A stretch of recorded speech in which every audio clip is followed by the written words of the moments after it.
I know I'm about to date myself by saying this, but Claire's was one of the go-to places in the mall as a teenager.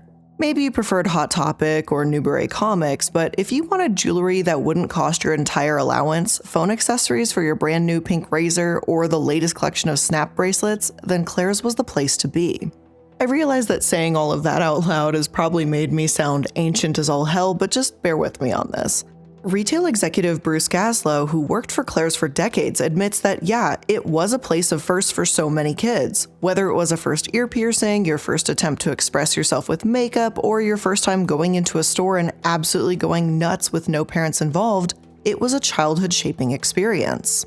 Or a teenage shaping experience if you liked icing, the slightly grown-up version of Claire's owned by the exact same folks. Which truthfully, I didn't know that was supposed to be the target demographic. I thought icing was supposed to be the fancy Claire's, and that was kind of their whole thing, was that's where you went if you wanted to sparkle like hell for homecoming. While you might not see junk jewelry and butterfly clips as the epitome of style nowadays, though the 90s and early 2000s styles are making a comeback, there was a time when Claire's actually made the trends. As Gaslow put it, if you went into an empty mall at 3:30 in the afternoon, the only two busy spots would be the food court and Claire's.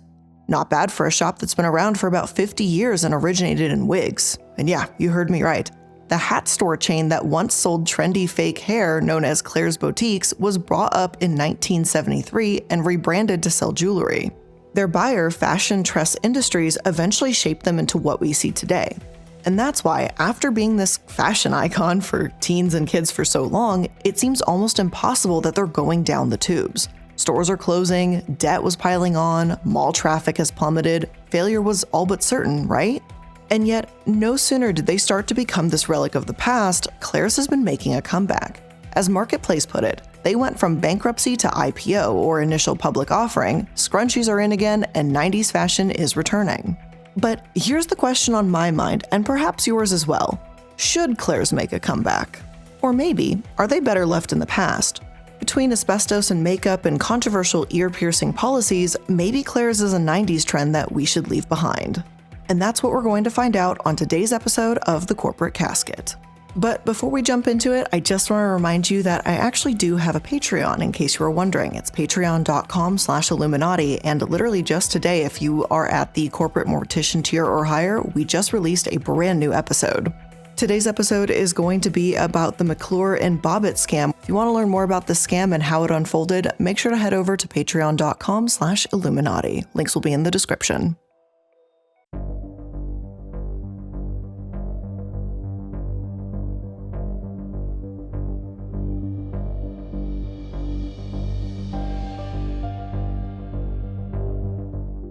Aside from being the place to go if you wanted junky, fashionable jewelry as a tween, Claire's was also the place to go to if you wanted your ears pierced. And no, that's not some exaggeration. They've pierced over 100 million ears worldwide and were considered a great alternative to piercing studios for young girls. In fact, I remember begging my mom when I was 12 years old or 11 or something to get my ears pierced there, and she finally relented but gave in, and I got my ears pierced there. And then when I turned 18, I ended up getting my, whatever the top of my ear is called, my cartilage pierced, but that one fell out. And based on what I'm about to say, it's probably not surprising that my cartilage fell out. It's surprising that my ears that I pierced with my lobes are still actually pierced from that place. And for all of my other piercings, I've always gone to a tattoo studio and don't regret it 1 second. But let's talk about why I just said all of that. Now, a 12-year-old girl and her mom might feel more comfortable at the cute, girly jewelry shop, and that's totally fine. As long as Claire's isn't going to fuck up your ears, then, right? That's okay. The trouble is, they might do exactly that. Fuck up your ears, that is. I mean, think of it. Are you going to trust a piercing shop with professionals that specialize in this shit, or a teenager in the mall with a tattoo gun? Or a piercing gun or whatever? You literally can buy them on Amazon. Don't get any ideas. I've tried it, for the record. It doesn't work out the way you think it does. Now, by no means am I blaming the teenager alone here. It's really no wonder that there's an abundance of horror stories of infected ears, piercings closing up, skin growing over the piercing, you name it, it's a whole thing. The reality is, these teenagers who are hired to do retail are not properly trained on how to pierce ears. There's a reason why piercing studios have so many protocols, rules, training, apprenticeships. There's a reason for that. In 2018, People magazine reported that a 7-year-old was hospitalized and doctors had to dig her earring out with a scalpel after it became stuck. Her mother, Susie, stated, quote, I was told that with this particular solution, Claire's Rapid Aftercare Cleanser, they would be healed within 3 weeks. I did think it was quick, but I didn't question it as Claire's is a reputable store and I trusted them. We regularly cleaned it as we had been told to, and it looked absolutely fine, no sign of infection at all. Not long after, her daughter woke up one morning and the piercing was painful, hot and sore, and the back of her right earring was nowhere to be found. It had become stuck under her skin. But hey, accidents happen, and plenty of people, even adults, have had fantastic experiences there. It's not as if every single person that's gone to Claire's has ended up in the emergency room. However, it seems like their hygiene around piercing isn't the biggest problem here, it's actually the piercing policy. In April 2019, 32-year-old Raylene Marks wrote an open letter to Claire's corporation explaining why she quit her job. Apparently, a 7-year-old made it clear to her that she no longer wanted to get her ears pierced and that the child was crying, saying that they were uncomfortable. Raylene said, quote, "I'm inclined to respect a child's right to say no to any adult forcing any kind of non-medical contact on them, so I told the other piercer I wouldn't be part of the ear piercing for this girl."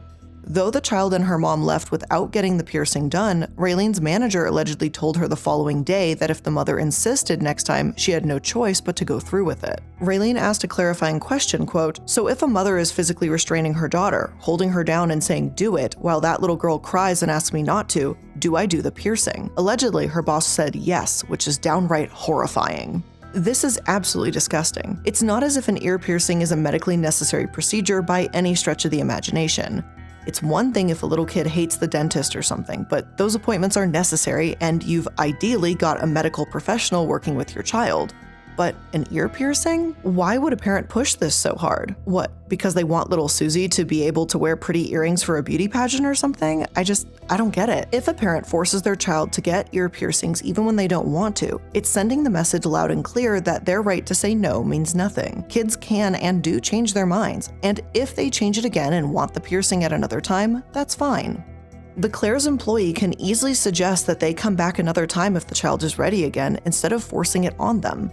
And by the way, I do remember that Claire's also sold like non-pierced earrings, like the little clip-on earrings and stuff for the little gems that you could like sticker on. So it's like there are alternatives available literally in that same store. So just, I don't know, from like a sales perspective, it could have been like, oh my God, yeah, your child doesn't want that and you want your kid to wear hoops in a couple weeks or months or whatever. Well, here's these clip-on hoops and you can try that instead while they're not ready for the piercing quite yet. Like, I thought that maybe would be a good selling point. I don't know if that was considered. Maybe employees did it. I don't know. But anyway, back to the whole piercing shenanigans. Here's what the company's 509 policy states: that a worker politely suggests a parent and child come back on another day, and they have the right to refuse to perform an ear piercing. However, when the policy doesn't state in black and white that a kid has a right to say no and that their no means no, Raylene argues that it can facilitate these intimidating and traumatizing scenarios. Plus, while the particular situation that made her quit was very black and white, an obvious refusal from a child screaming and crying for a lengthy amount of times, she said she experienced many of these gray area piercings where a child, quote, resisted heavily but was pressured by the parents to settle down. It's tricky because some children probably do express interest in getting their ears pierced, but once that piercing gun is coming down towards them, they may have second thoughts. Still, I do think it's on a parent to navigate those situations, to tell a kid that they can change their mind, or ensure they know what will happen in advance instead of making them just go through with it. And truthfully, when it comes down to the bottom line, putting that kind of pressure on a Claire's employee, a retail employee, it isn't right. It's up to the company to make it very crystal clear with the boundaries when it comes to this. And the fact that their policy allowed for this kind of intimidation is pretty disconcerting. I truly hope that there aren't other kids that have this story, but personally, I'm willing to bet that if it's happened to one child, it's probably happened to others too, maybe even some of you that are listening. Thankfully, Claire's did say that they would be looking into this and taking corrective action, so we can only hope that something like this won't be happening again. Unfortunately, while this piercing policy stirred up a massive controversy, it's not exactly the only one Claire's has faced in recent years either.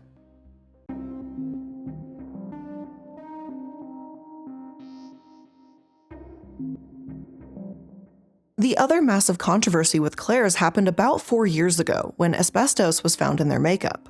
The FDR tested it and said that 3 product samples from Claire's, as well as others from Justice, contained asbestos. Claire's stated that they'd remove the eyeshadows, compact powder, and contour powder from their shelves in a, quote, abundance of caution, as well as other talc-based products. Now, if you're not aware, here's kind of the quick little TLDR. Talc is a mineral that gives blush, eyeshadow, face powders, and many other cosmetics that silky texture that lets you apply it to your face easier. However, because talc and asbestos can form near one another and often do, there's actually a risk that talc can be contaminated, which would also up the risk of cancer, like mesothelioma and ovarian cancer. A while back in my Johnson & Johnson episode, I talk about the serious consequences and risks of products with asbestos, as they're one of the most well-known examples of these products potentially causing cancer. Infuriatingly, the Johnson & Johnson example proves that even when companies are aware of these risks and contaminations, sometimes they don't act on that information. It's really the embodiment of the mantra profits over people that some of these companies seem to have. Well, a lot of these companies, if we're being honest. The thing about all of this is that even after the J&J controversy, you'd think that companies would be more on guard about this, especially ones that marketed towards kids. But Claire's, in my opinion, didn't give a shit about the well-being of the children they're targeting. Not only do they act like they're removing products out of an abundance of caution, when, truthfully, I think that's literally the basic first step towards protecting your young consumers, but NPR also had this to say. Claire's says its products are safe and disputes the test results, saying that they show significant errors. The retailer says the tests have mischaracterized fibers in the products as asbestos. So, okay, Claire's, where are your tests? Where are the independent studies you conducted? Because last time I checked and took a little peekaroo around, multiple independent testers found the exact same issue. The US PIRG Education Fund, a consumer advocacy group, also showed that those same 3 products we mentioned earlier contained asbestos. And according to the FDA, the Justice product that was found to contain it had actually been recalled in 2017. I guess recalls mean nothing to Justice, though, which is kind of an ironic name for a store that seemingly doesn't know the meaning of the word and, in my opinion, treats their young consumers like disposable cash cows. But I digress. The point is, this attitude is really dangerous. I know kids' makeup is going to be cheap, shitty, shiny, brightly colored, full of glitter, and typically not really high quality compared to adult makeup. Sometimes those eyeshadow palettes at kids' stores look more like the dollar store painting kits and are just a little too hard to use too. But that doesn't mean that they should be dangerous by any stretch of the imagination. Unfortunately, kids' makeup is also subject to the same terrible regulations that take place in the industry as a whole. The laws used to regulate cosmetics, according to this 2019 NPR article, haven't been updated since 1938. The safety of Claire's products rests with Claire's alone, and clearly this self-regulation isn't working. And why would it? What company would actually spend their money to ensure safety and quality when they could just hoard it instead? Not many, clearly. Like Claire's. If you're going to question the methods of testing used by independent researchers, perhaps you should have your own studies and researchers to back up your questions and be able to actually refute the evidence against you, instead of just being like, no, we don't like this, we dispute it. Like, okay, for sure, interesting point. I'd have a lot more sympathy for them if they actually showed concern, decided to conduct additional testing, and, apologized. But hey, that didn't really happen. Again, I want to make it really clear that this is an issue with the industry as a whole, not just Claire's, but it's their response to the ordeal that I find so upsetting. And for the record, if we're gonna just be really obvious about it, they should know better. Like, it should literally be the basics of business. Like, you don't want to harm or kill your customers, but especially like a jewelry store targeted towards like children and teenagers, but I guess that memo was missed. Even JoJo Siwa, who had her JoJo Siwa brand makeup pulled, spoke out and said that safety was important to her. Whether or not that's a PR stunt, the fact that a teenager who was only about 16 at the time was willing to call this serious and the gigantic corporation Claire's insisted on downplaying the matter is pretty gross. Alright, so I think I've hammered that point down pretty well, and hopefully made you as annoyed about their pitiful corporate speak as I was. So let's talk a bit about Claire's as a company. Weren't they supposed to be dead by now? Fallen by the wayside and bankrupt? What happened there?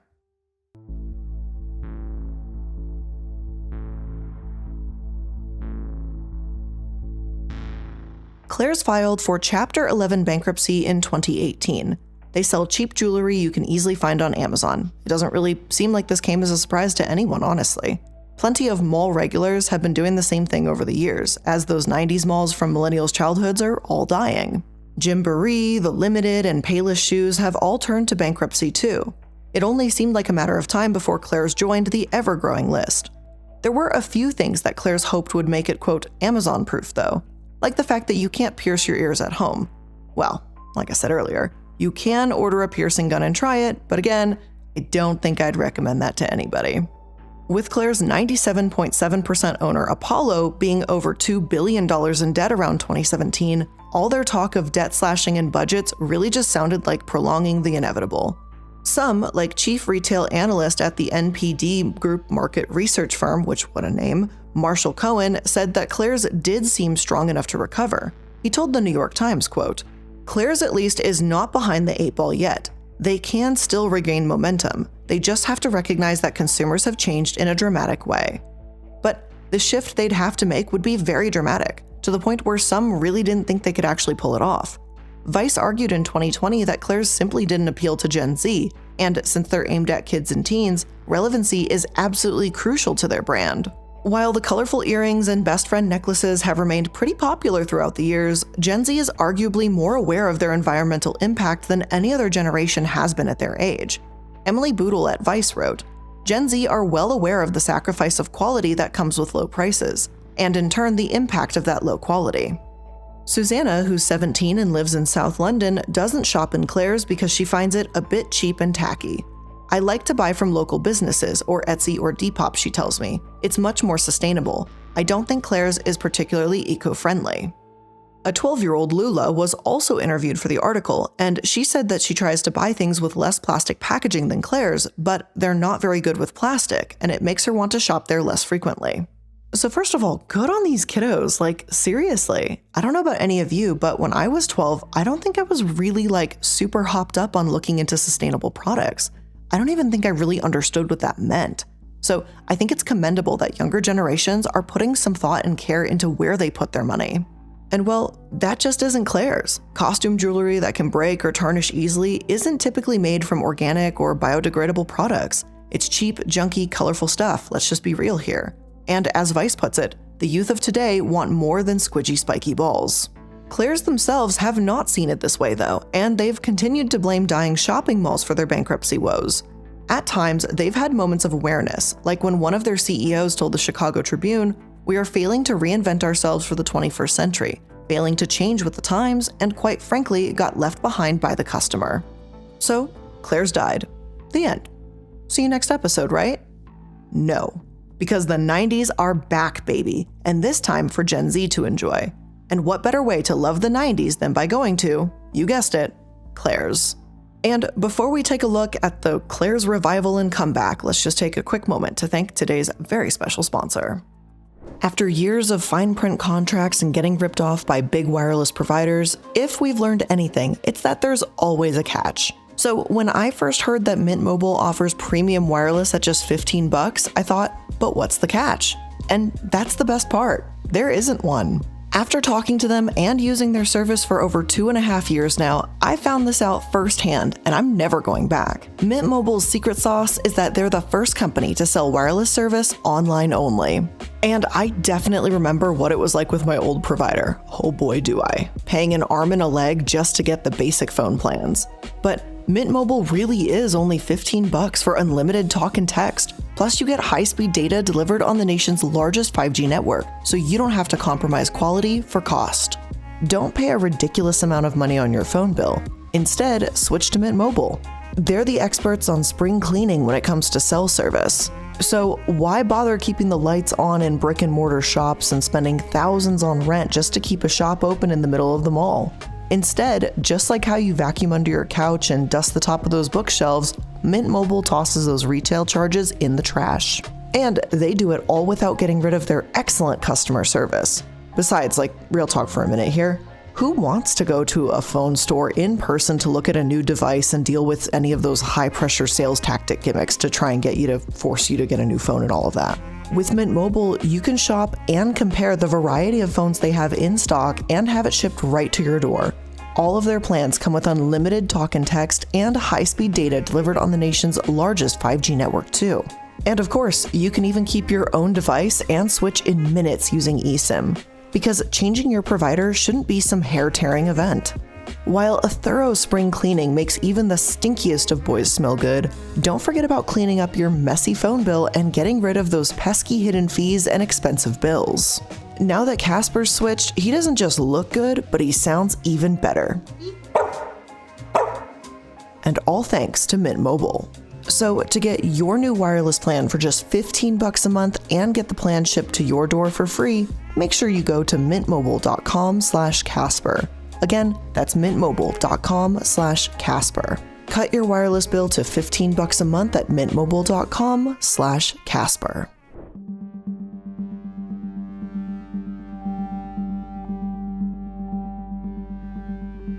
I'll be honest, I really didn't think 90s fashion was going to make a comeback this soon. It really doesn't feel like it was that long ago, and the idea that there are people old enough to drink who were born after the turn of the millennium is absolutely wild to me. But hey, here we are, seeing old school 90s trends come back into fashion, and since Claire's was sort of, left behind by the 90s and never moved forward, they've been able to make a gigantic comeback. According to Fast Company, during the pandemic, they even generated $1.4 billion in revenue and swung a profit, with sales increasing more than 50%. It's not all that often you hear about massive corporations exiting bankruptcy so swiftly. I'm perfectly well aware that nostalgia is a powerful marketing tool, but my God, this is just a phenomenal example. I'm pretty sure this is going to be studied in marketing classes for at least the next decade or so. Plus, any parents who spent their childhoods in Claire's are at a decent age to start bringing their kids there too. So again, another layer of nostalgia. Claire's hasn't just evaded certain death by bankruptcy, they've gone back to spotting trends too. Scrunchies made a comeback, and Claire's, in response, made millions upon millions of scrunchies. Oh, kawaii stuff is popular? No problem. Claire's now has Chibi and Tuxedo Sam all over their products, from lip balms to plushies and almost everything in between. You need fidget toys? They've got almost every single fidget toy in existence in the history of ever. But it's not just little accessories either, but everything from slip dresses to varsity jackets to baby tees and overalls, they're all making a comeback. And what better way to style 90s fashion than with those tattoo chokers and other 90s jewelry? Which again, God, that made me feel so old. I've been wearing the tattoo chokers since high school, and I never really stopped. I just periodically wear them. I think in 2016 or 17, maybe I had a brown one instead of a black one because everyone was kind of going through that softer look. It was like glam makeup, but really weird outfits. Anyway, I can't wait to see that fashion make a revival because I don't think we really did it justice, so I can't wait to see what a newer generation does with it, to be honest. Kristen Patrick, the chief marketing officer, isn't wrong when she says that they suddenly became cool again and they're uniquely positioned to meet these nostalgia demands, and that much is true. Plus, thanks to TikTok spreading these 90s trends far and wide between generations that can either make it stylish or make fun of how unstylish it used to be, Claire's sure has plenty of consumers to choose from. But what about that whole sustainability bit? What about Gen Z being conscientious buyers and not wanting to get cheap, throwaway, junky plastic? Are they actually cool again or just trending temporarily? In my opinion, I think it's a little bit of both. Olivia Rodrigo, Willow Smith, and Diplo have all signed on to be official partners for the brand, breathing a whole new life into Claire's that it never had before. Even if they're considered nostalgic, a whole new generation is unironically enjoying 90s-inspired styles. Samantha Sutton, writing for InStyle, spoke with stylist Chloe and Chanel. Her article reads, quote, "It was so funny. We were on a photo shoot and it was basically Y2K inspired," Chloe tells me, as Chanel explains that the vibe was Lizzie McGuire meets Mary-Kate and Ashley. "I was talking to the hairstylist and was like, where did you get all of those amazing hair clips? We were shooting at a mall, so he literally walked in Claire's and grabbed all the accessories. I was like, wow, that is amazing." That said, I do think that Gen Z will grow out of Claire's, much like how millennials did. And while teenagers might be able to pull off butterfly clips, I don't see many 30-year-olds whipping out those accessories for daily wear. It's possible that Claire's will die off again when demand goes down. But if they're able to keep adapting to the newest generation or grow their target market, then there is a chance Claire's will continue to be around for a lot longer than we ever thought possible. Personally, I don't think that's a great thing or a horrific one either. The vagueness around their ear piercing policy and the reaction to the asbestos in their makeup sure as hell doesn't make me pleased with Claire's, nor does it make me want to shop with them for the record. But they're by no means the worst company I've ever covered. So if you want to relive your colorful 90s fantasies or take part in the new 90s inspired trend, then by all means, head over to your local relic of the past or mall or outdoor shopping center or wherever, maybe head into a Claire's. Though, if you want to get your ears pierced, maybe just go to a reputable piercing shop instead. But with all of that being said, that's where we're going to be ending today's extra episode. I hope you enjoyed it, and if you did, make sure that you're liking, following, and subscribing to stay up to date on all the latest episodes. And if you'd like to connect with me outside of these episodes, make sure to click the Linktree link in my description box. It's going to have links to all of my social media and all projects that I'm currently involved in. So thank you so much for joining me for today's episode, and I'll see you in the next one. Bye!